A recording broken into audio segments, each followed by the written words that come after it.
মুসলিম মহিলা, আপনি কি বোঝেন এই শব্দটার ওয়েট কত, এটার মূল্য কত? যে একজন মুসলিম মহিলা, যেমন রাস্তা দিয়ে আসতেছে একটা মুসলিম মহিলা আসতেছে, আপনি কি জানেন এর মান কত? এই জমিনে যে সে হাঁটতেছে, পাড়া দিচ্ছে, তার মান মর্যাদা আল্লাহর কাছে কি?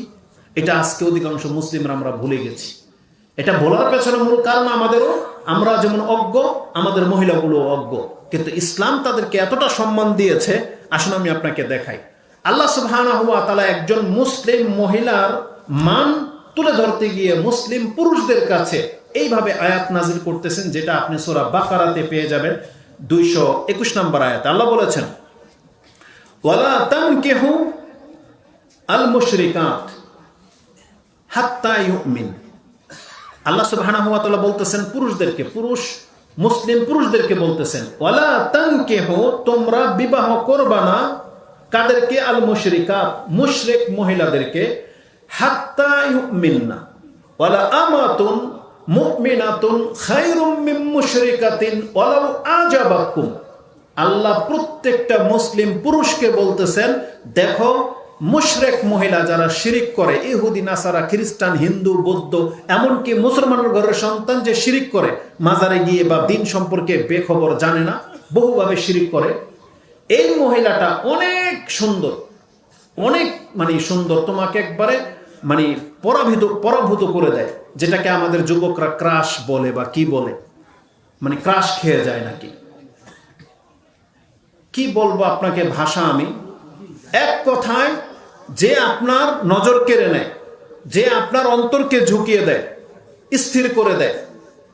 আমরা তো আর ওই যে বক্তাদের মতন গান গাইতে পারি না, না হলে কিছু গানের সুর আপনাকে শোনাইতাম যে তাদের ভাষাগুলো কি ব্যবহার করে।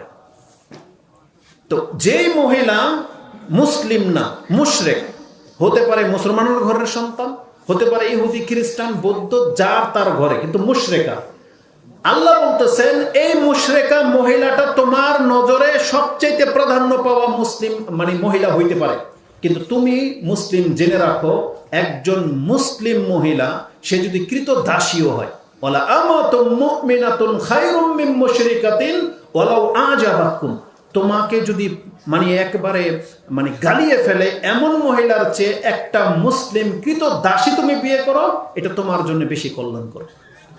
তার একটা মুসলিম মহিলাকে আল্লাহ এইভাবে আপনার কাছে পেশ করেছেন যে সে যদি দাসীও হয়, কিন্তু তার পরিচয় যেহেতু মুসলিম, তুমি তাকে প্রাধান্য দাও, তাকে বিয়ে করো। কেন? এর রিজনটা আজকের আলোচনা, পুরোটাই আজকের আলোচনার পেছনে আসবে। জাস্ট আমি আপনাকে প্রথমে তার মর্যাদাটাকে তুলে ধরতে চাচ্ছি। এই এতটুকু কথাও যথেষ্ট না, এটা আমার মূল ফোকাস না, মূল ফোকাস একটু পরে আসতেছে। তাহলে আমি এই আয়াতের প্রথম টুকরাতে পেলাম যে একজন মুসলিম মহিলাকে আল্লাহ একজন মুসলিম পুরুষের কাছে এইভাবে পেশ করতেছেন যে এই মহিলাটা মুসলিম যেহেতু, এই যদি কৃত দাসীও হয় তাও তুমি গ্রহণ করো। কার থেকে ভালো? ওই মুশরিকা মহিলাদের চাইতে ভালো, তোমার জন্য কল্যাণ হবে। তার একটা মুসলিম মহিলার মান এমন। তাহলে আমাদের মহিলারা যদি বুঝতো যে আল্লাহ তাকে এইভাবে সম্মানিত করেছেন, তাহলে সে অবশ্যই আল্লাহর কৃতজ্ঞ বান্দী হিসেবে নিজেকে পরিচয় দেওয়ার চেষ্টা করতো বা ওই রকম হওয়ার চেষ্টা করতো, কিন্তু তারা এই জ্ঞানগুলো রাখে না। দ্বিতীয় পয়েন্ট যেটা আমি এই আয়াত থেকে দেখাবো, সেটা কি জানেন? আমাদের সমাজে সাধারণত মানুষ এই প্রথম অংশটা নিয়েছে, ছেলেদেরকে বলে খবরদার এমন এমন মাইয়া বিয়ে করবি না। বলা হয় মেয়ে দেখতে গেলে এই গুণ দেখে বিয়ে করবি, এবং ছেলের পক্ষ মেয়ের পারলে মাথা থেকে পা পর্যন্ত খুলে চেক করে। ছেলের বাবা, ছেলের মা, ছেলের খালা, বোন যারা যায়, মহিলারা নিজের ছেলের জন্য যখন পাত্রী দেখতে যায়, বউ খুঁজতে যায়, তখন পারলে মহিলার কাপড় খুলে চেক করবে। কিন্তু কোনো মেয়ের পক্ষকে, মেয়েকে আজ পর্যন্ত এই অধিকারটা দেওয়া হয় নাই, বা মেয়েকে বোঝানো হয় নাই যে তুমি বিয়ে বসতেছো, এটা তোমার লাইফ, অবশ্যই ছেলে সম্পর্কে তোমার একিন হইতে হবে, তোমার দৃষ্টিভঙ্গি, তোমার রিজামন থাকতে হবে, তাহলে বিয়ে দেব। কোনো মেয়ের কাছ থেকে ওপিনিয়ন নেওয়া হয় না, বরং আমাদের সমাজের বাপ মা বা সমাজের মাতাব্বরদের আর ওই ঘটকদের ভূমিকাটা এমন যে ও আবার ওর কিসের ওপিনিয়ন, ওকে যার তার সাথে বিয়ে দিব রাজি হয়ে যাবে, বোঝা আপদ দূর হইল। ভাইদের টেন্ডেন্সি এটা, অথচ বাপ ভাইয়ের দায়িত্ব হলো যার কাছে আপনি আপনার মেয়েটাকে বিয়ে দিবেন সেই ছেলের বায়োডাটা আপনার আগা থেকে মাথার বংশ পর্যন্ত খোঁজ নেওয়া। এটা প্রত্যেকটা পিতা এবং ভাইয়ের দায়িত্ব ছিল, যেটা আপনারা করেন না। আপনারা মনে করেন দৌড় ওকে বিয়ে দিতে পারলেই তো সারলাম, এটা হচ্ছে পুরুষদের চরিত্র। না, এটা হইতে পারে না। আল্লাহ তাকে সে সম্মান দিয়েছেন কোথায় জানেন? যেমনি আল্লাহ একজন পুরুষকে বলেছেন তুমি মুসলিম মহিলা দেখে বিয়ে করো, ঠিক আল্লাহ একজন মুসলিম মহিলাকে কতটা সম্মান প্রাধান্য দিচ্ছেন দেখেন। আল্লাহ তার পরের অংশে মুসলিম মহিলাকে বলতেছেন ওয়ালা তুনকিহু, তুমি কিন্তু বিয়ে বসবা না। ওয়ালা তুনকিহুল মুশরিকিনা হাত্তা ইউমিনু ওয়ালা আবদুম মুমিনুন খায়রুম মিন মুশরিকিন ওয়ালাউ আজাবাকুম। একজন পুরুষ যদি মুসলিম হয়, কৃতদাসও যদি হয়, তাহলে তোমার কাছে ওই নায়ক গায়কের চাইতে, মুশরিক পুরুষের চাইতে, হ্যান্ডসাম পয়সাওয়ালা পুরুষের চাইতে একটা দিনমজুর মুসলিম পুরুষ তোমার জন্য অনেক বেশি শ্রেয়। এটা আল্লাহ পেশ করতেছেন, একজন মুসলিম মহিলাকে বলতেছেন যে তুমি যদি বিয়ে বসতে হয় তাহলে একজন মুসলিম পুরুষের কাছে বিয়ে বসবা। তার মানে ইসলাম তাকে এতটা অধিকার দিয়েছে যে সে তার ওপিনিয়ন বা তার ইচ্ছাটা পেশ করতে পারে। বাপমা তার জন্য পাত্র নিয়ে আসছে, মহিলা কথা বলতে পারে যে আমি কোনো বেনামাজির ছেলের কাছে বিয়ে বসবো না, একবার ডাইরেক্ট বলতে পারে। মেয়ে কথা বলবে আমি কোনো সিগারেট খোর, কোনো নেশাখোরের কাছে বিয়ে বসবো না, বলতে পারে না? এটা তার অধিকার, মেয়ের জন্য এটা দায়িত্ব। এর এতটা নোংরা মহিলা যে সে তার দেহটাকে বা যার সাথে সে সংসার করবে এই লোকটা নেশাখোর না জুয়াখোর, এটা কি বেনামাজি না নোংরা, তার জানার কোনো ইচ্ছাই নেই। কেন? তার বাপ মা তাকে যার তার সাথে দিয়ে দিবে আর সে বিয়ে বসে যাবে। এতটা হালকা পাতলা কেন সে? এতটা কেন নিচে নামিয়ে ফেলেছেন আপনার মেয়েদেরকে? অথচ যেখানে আল্লাহ একটা পুরুষকে বলতেছেন মুসলিম নারী ছাড়া বিয়ে করবে না, ঠিক একজন মুসলিম নারীকে আল্লাহ বলতেছেন একটা মুসলিম পুরুষ ছাড়া তুমি বিয়ে বসবা না। এটা কত বড় ব্যাপার আপনি বলেন তো দেখি। তাহলে এই কথাটা আমি আজকে কেন বললাম? এই যে সন্তান প্রতিপালনের ক্ষেত্রে এটা হচ্ছে শুরুয়াত, মানে এটাই হচ্ছে সূত্রপাত। কারণ আপনি বিয়ের মাধ্যমে না সন্তানের বাপমা হবেন, তাই না? তাহলে আপনি এমন একটা পুরুষের নসল থেকে আপনার পেটে বাচ্চা নিতে চাচ্ছেন কেন যেটা নেশাখোর, যে বেনামাজি, যে একটা বেনামাজি আপনাকে টাচ করবে, আপনার পেটে সে বাচ্চা দেবে, আপনি এটা মুসলিম মহিলা হিসেবে এটা আপনি মেনে নিলেন কিভাবে? কিভাবে মেনে নিলেন যে আমি একটা বেনামাজির সাথে সংসার করব, ও আমাকে টাচ করবে, ওর মুখ থেকে সিগারেটের দুর্গন্ধ আসে, আর বাকি ওই গাঁজা টাজার কথা তো বললামই না। একটা রুচিশীল মহিলা কোনোদিন এটা করতে পারে না, তাকে অবশ্যই সতর্ক সাবধান হতে হবে। এখন যারা বলবেন যে তাহলে হুজুর আমাদের তো বিয়ে হয়ে গেছে, কয়েক বছর হয়ে গেছে, জামাই তো এখনো সিগারেট খায়, তো এখন কি করবো? বুঝছেন না? ওইটার ফটো আজকে আমার কাছ থেকে নিয়েন না, ওইটা আপনারা ডিসকাস করেন। কিন্তু যাদের বিয়ে এখনো হয় নাই সেই মহিলাদেরকে আমি বলতে চাচ্ছি আপনি কোরআনের দিকে ফিরে আসেন। আল্লাহ আপনাকে এতটা সম্মানিত করেছেন যে আপনি জেনে শুনে কোনো বেনামাজি, কোনো মুশরিক, কোনো নেশাখোর, কোনো জুয়ারির কাছে বিয়ে বসবেন না, এটা আপনি টার্গেট নিয়ে নেন। এটার জন্য সংগ্রাম করতে হলে সংগ্রাম করবেন, কি রাস্তায় নেমে? না, রাস্তায় নেমে না। মানে আপনি আপনার গার্জিয়ানের মতো থেকে যাকে পারেন কনভিন্স করেন, তাকে বোঝানোর চেষ্টা করেন যে আমার বিয়ে যেন কোনো বেনামাজি ছেলের সাথে দেওয়া না হয়। যেমন একটা মুশরিক পোলার কাছে যেন বিয়ে দেওয়া না হয়, একটা দেওয়ানবাগি আটরশি মাইজবান্ডারের মুরিদ এমন কোন ছেলের কাছে আমাকে বিয়ে দিবেন না, তেমনি আমাকে কোনো বেনামাজির কাছেও বিয়ে দিবেন না। এটা একটা মহিলার ওপিনিয়ন থাকতে হবে। আর আপনাদেরকেও মুসলিম পুরুষ হইতে হবে মুসলিম মেয়েদেরকে বিয়ে করার জন্য। যেহেতু আপনারা যদি ভাববেন না, আজকে পুরুষরা তো খুব চালাক, মনে করে যে আমি বেনামাজি হইলেই কি, আমি জেনা করলেই কি, আর আমি মুশরিক হইলেই কি, আল্লাহ তো আমাকে একেবারে সতী সাধ্যী নারী মিলেই দিবে। এটা পুরুষরা মনে করে। আপনার জন্য একটু পরে সে আয়াতটা আসবে।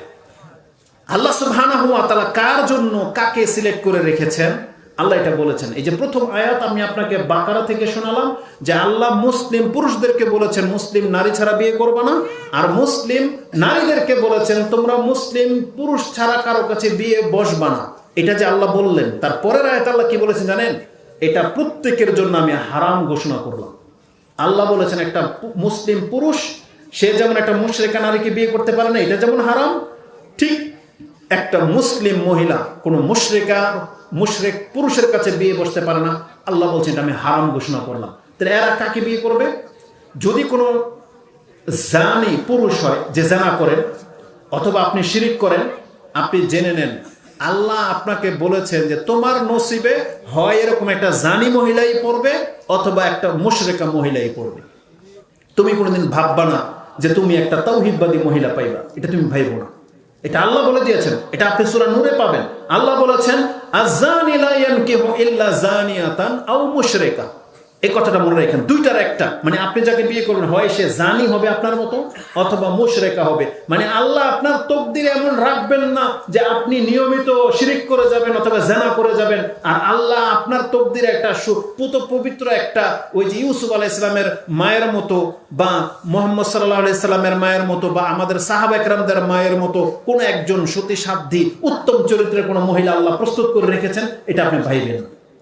ঠিক তেমনি যেই মহিলারা শিরিক করে বা জিনা করে গোপনে, সেও যেন এটা না ভাবে যে তার জন্য আল্লাহ একটা মুসলিম পুরুষকে রেডি করে রেখেছেন, এটা যেন সে না ভাবে।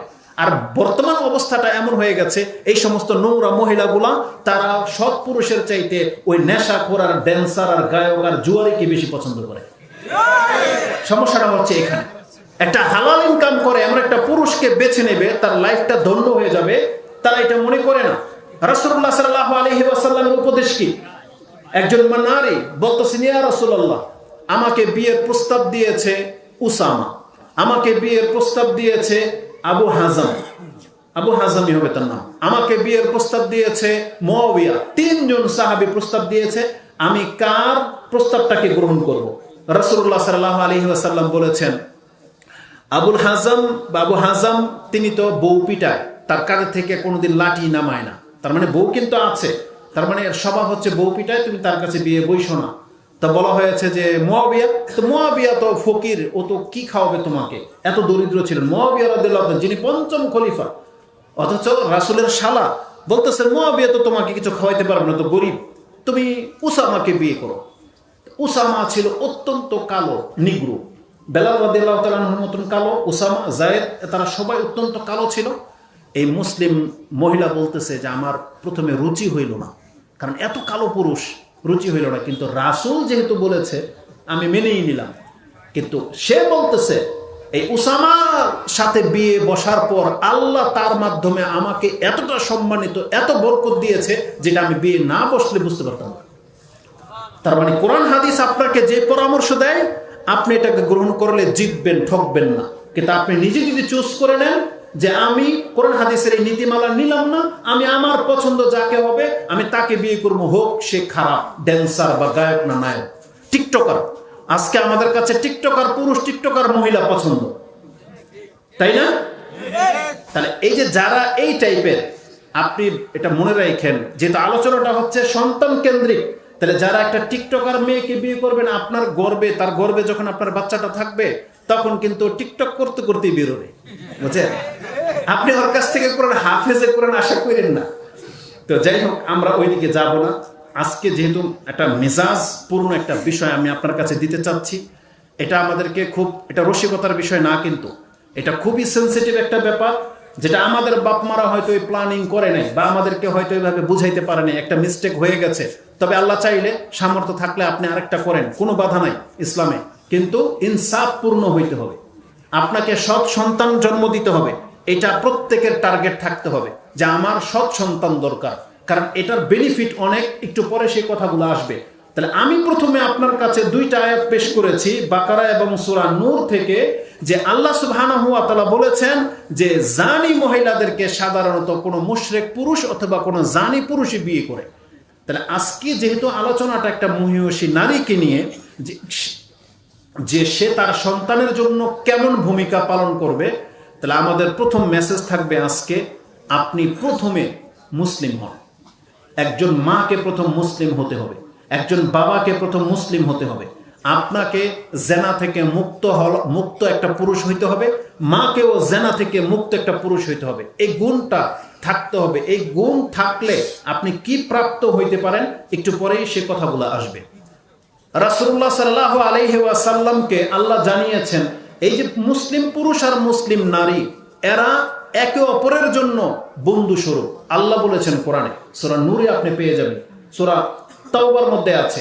আল্লাহ সুবহানাহু ওয়া তাআলা বলেছেন, আল মুমিনুনা ওয়াল মুমিনাতু বা'দুহুম আউলিয়াউ বা'দ।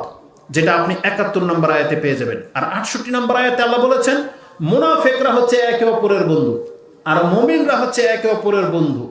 তার মানে আপনি যদি মুসলিম মহিলা হয়ে থাকেন, তাহলে আপনি একটা মুসলিম পুরুষের কাছে বিয়ে যখন বসবেন, তাহলে আল্লাহ বলেছেন মুমিন পুরুষ মুমিন মহিলা যদি সংসার করে, তার বাদহুম আউলিয়া ও বাদ, তারা একে অপরের বন্ধু হবে। কোন ক্ষেত্রে?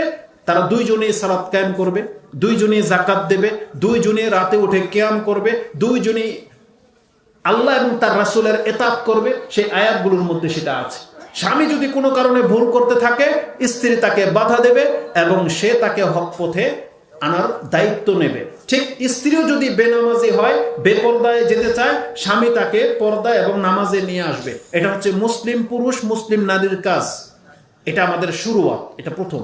কিন্তু আপনি যদি মুনাফিক হন, আপনার স্ত্রী যদি মুনাফিক হয়, তাহলে আপনি যদি সুদের কাজে লেগে থাকেন, আপনার স্ত্রী আপনাকে বাধা দেবে না। কারণ তার দরকার গহনা, তার দরকার আরাম আয়েশ, আর আপনি কোত্থেকে কামাই নিয়ে আসলেন এটা সে দেখবে না। সে দেখবে আমি ভালো আছি কিনা।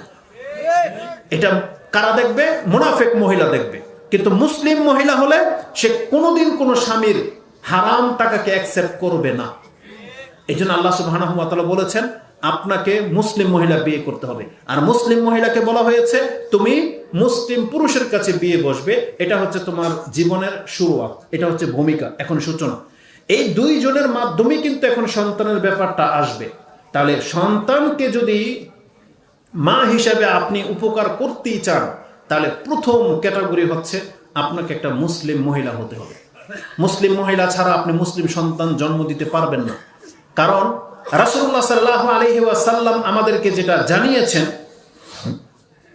আপনি আপনার ঘরে একটা সন্তান জন্মাবে, এখন আপনার কাছে এটা লালিত পালিত হবে।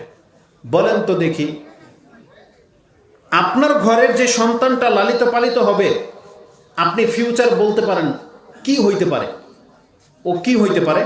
এটার উত্তরটা হবে আপনি যেমন আপনার সন্তান হবে তেমন। যেমন আমরা দেখেছি যারা ডাক্তার, ইসলামিক মাইন্ড না, সাধারণ মাইন্ড নিয়ে বিচার করেন, যারা ডাক্তার দেখবেন তার ছেলেকে ডাক্তার বানানোর জন্যই কিন্তু প্ল্যান করে পড়ালেখা করায়। ইঞ্জিনিয়ারের ছেলেকে ইঞ্জিনিয়ার বানানোর জন্য প্ল্যান করায়। প্রখ্যাত একজন আলেম, তিনি কি প্ল্যান করায়? তার ছেলেকে আলেমই বানাবে, হোক বা না হোক এটা পরের সাবজেক্ট, কিন্তু চিন্তাতে কি থাকে? আলেম হওয়ার চিন্তা থাকে। একজন মা যদি ধার্মিক হয়, তার চিন্তা থাকে আমার সন্তানকে আমি হাফেজে কোরআন বানাবো, চিন্তা থাকে না? কিন্তু ওই যে টিকটকার বা নায়ক গায়ক বা যারা ওই টাইপের, তারা তাদের সন্তানকে কি বানাবে? যে আমি ওকে ইন ফিউচার, মানে তার ফিউচারটাকে আমি খুব হাই করতে চাই। কি করতে চাই? আমার ছেলে পাইলট হবে, আমার ছেলে অমুক হবে, তমুক হবে, বলে কিনা, স্টার হবে। তারা এটাকে চিন্তা করে। তাহলে যার চিন্তা যেমন, তার সন্তান ওটাই হবে, এটাই বাস্তবতা। কিন্তু ব্যতিক্রম ঘটে। আলেমের ছেলেও জালেম হয়, আবার জালেমের ছেলেও আলেম হয়। এটা ব্যতিক্রম, এটা হচ্ছে কারো কারো সাথে ঘটে। ওটা হচ্ছে আল্লাহ সুবহানাহু ওয়া তাআলার নিয়মের একটা খেলাফ। মানে আল্লাহ এক্সেপশনাল কিছু দেখাতে চান আপনাকে, যে আল্লাহ যাকে চায় তাকে হেদায়েত করতে পারেন। সে পুতুল পূজারের ঘরেও ইব্রাহিম জন্ম নিতে পারে, আবার নূহ আলাইহিস সালামের ঘরে কাফের জন্ম নিতে পারে। এটা আল্লাহ একটা এক্সাম্পল দেখিয়েছেন। কিন্তু মূলনীতি কি? মূলনীতি হলো মুসলিমের ঘরে মুসলিম জন্মাবে, কাফের ঘরে কাফের জন্মাবে। এটা হচ্ছে একটা মূলনীতি। তা আল্লাহ সুবহানাহু ওয়া তাআলা আমাদেরকে সেটা জানিয়েছেন। আপনি যদি মুসলিম হন, মুসলিম মহিলা যদি বিয়ে করেন, বা আপনি যদি মুসলিম হন, মুসলিম পুরুষকে যদি বিয়ে করেন, তাহলে আপনার আমার মাধ্যমে কি জন্মাবে? মুসলিম সন্তান জন্মাবে। আর যদি আপনি পাপী হন, আপনি কাফের, মুশরিকা, মুনাফিক হন, তাহলে আপনার ঘর থেকে কাফেরই জন্মাবে। এটার একটা উদাহরণ আপনি নিয়ে নিতে পারেন। নূহ আলাইহিস সালাম, তিনি তার দোয়াতে বলেছিলেন রব্বি লা তাযার আলাল আরদি মিনাল কাফিরিনা দাইয়ারা, আল্লাহ আপনি এই জমিনে একটা কাফেরকেও ছেড়ে দিয়েন না। ইন তাযারহুম ইউদিল্লু ইবাদাক, আপনি যদি কাফেরদেরকে ছেড়ে দেন, তাহলে এই কাফেররা আপনার বান্দাদেরকে গোমরাহ করবে। ওয়ালা ইয়ালিদু ইল্লা ফাজিরান কাফারা, আর এই কাফেরগুলা কাফের সন্তান আর পাপী সন্তান ছাড়া তো আর কিছুই জন্ম দিতে পারে না। তার মানে কোরআনের আয়াত সূরা নূহের শেষ আয়াতের দিকে আপনি পেয়ে যাবেন যে আল্লাহ বলেছেন নূহ আলাইহিস সালামের মূলনীতি, যে বাপ মা যদি কাফের হয়, বাপ মা যদি নায়ক গায়ক, ওই মুশরিক, খেলতামশা, প্লেয়ার হয়, তার মানে রাসূল বলেছেন আল্লাহর কাছে দোয়ায়, আল্লাহ যদি আপনি কাফেরদেরকে ছেড়ে দেন, ওয়ালা ইয়ালিদু, তারা তো জন্ম দিতে পারে না কোনো মুসলিম সন্তানকে, ইল্লা ফাজিরান কাফফারা, তারা শুধু পাপী আর এই কাফের সন্তানই জন্ম দেবে।